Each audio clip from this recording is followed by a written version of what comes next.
Okay, one sec. Oh, where'd the screen go? Okay, awesome. Um, okay, politician. It is widely accepted that because democratic politics cannot exist without debate about political issues, and because self-governance flourishes when citizens are allowed to express their feelings verbally, a democratically governed society should refrain from interfering in individual citizens' speech. All right, what's going on so far? So essentially, what this is saying, what I gathered from this was that this first part here is how a democratic politics should operate and how they should govern their citizens. Yeah, Essentially, they should have yeah. they should have self-governance for their citizens. Well, yeah, and there's so like I felt like the gist of it was it's widely accepted that a democratically governed society should refrain shouldn't get involved in their people's speech, right? Like freedom of speech is what I feel like that whole first sentence is getting at. Mm-hmm. All Okay. right. Then the second part, I argue that a democratically governed society should also refrain from exercising strict control over the clothing and grooming of its citizens, for this is clearly a venue of self-expression, and it can also serve to make a variety of political statements without using words. So All right. I feel like the second part kind of supports his first part that democratically governed society should essentially refrain from restricting freedom of speech from individuals. Yeah, so our conclusion here is that democratically governed society should also refrain from exercising strict control over clothing and grooming of its citizens. And then we have that fancy force. We know this is premise, right? And we because and then we say like because this is an example or a way of self-expression and it can make a political statement, right? Mm-hmm. So whenever we see that a logical strategy used in political argument, so this is like going to be a reasoning question, right? So it's like asking like, how does this author get to this conclusion? So in your own words, like what does the politician do in order to get to our conclusion here? So it looks like what he does is Yeah, what does he start with? so he says it is widely accepted. So he accepts a like broad narrative of Yeah, what he says like everybody thinks this, that like the government shouldn't get involved. mhm. And then what does he do with that? Or he, why takes, does he include that? he includes that to I felt that he included that to kind of strengthen the perspective of just saying that what a democratically governed society shouldn't do, which is refraining speech. Because he's saying everybody knows Yeah. that you shouldn't be restricting speech. So he's kind of like broad stroking, Yeah. I guess. Yeah, he takes like this large generalization and then he says like a specific type of that. So we shouldn't even do this. Excellent. All right. So let's go ahead and dive into our answer choices. So let's start with A. So what do you think of A? Okay. A argued for a conclusion by suggesting that the opposite conclusion leads to an absurdity. So I didn't like A at all No. when I went through this. Yeah, we don't say like if we don't allow people to dress however they want, this crazy thing is going to happen. Cool. That What about B?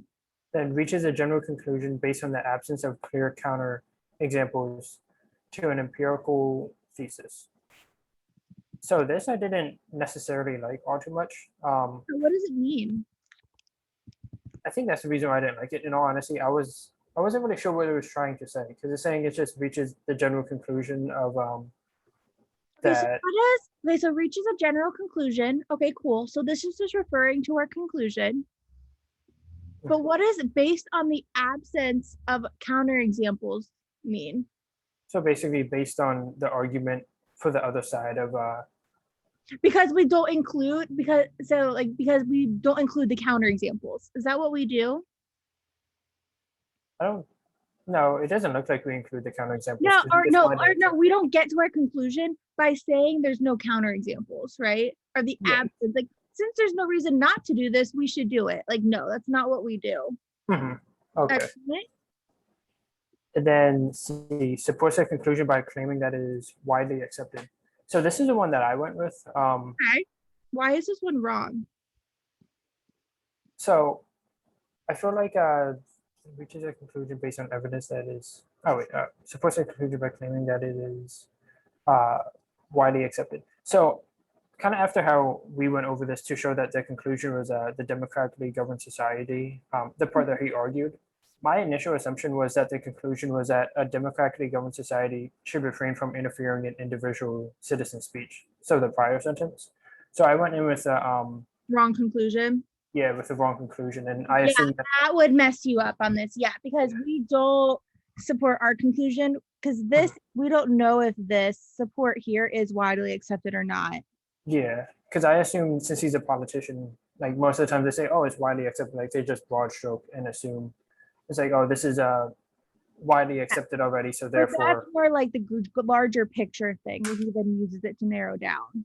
Mhm. Okay, that makes Okay. more sense now. So what about D?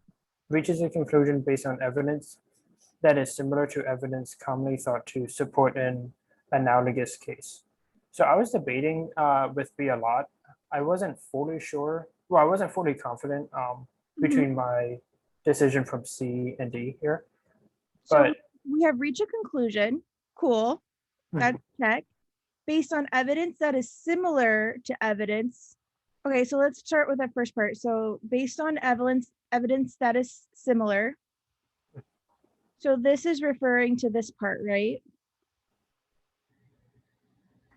then for disclosure and venue of surface. So would it Evidence support? commonly thought to support analogous case, and that's the top part.